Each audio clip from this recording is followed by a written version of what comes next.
Share করছি আজকের দুপুরের লাঞ্চ। আজকের দুপুরের লাঞ্চের মেনুতে কি, কি ছিল সেটাই আপনাদের সঙ্গে শেয়ার করছি।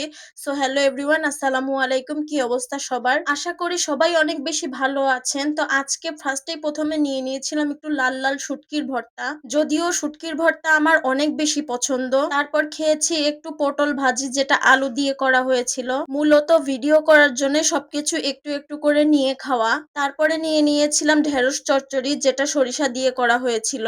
এত কিছু খাওয়ার পরও আমার সবথেকে যেটা বেশি ভালো লাগছে সেটা হচ্ছে এই রেসিপিটার নাম কি সেটা আমি জানি না। তবে গাইস এটা খাইতে অনেক বেশি মজার ছিল।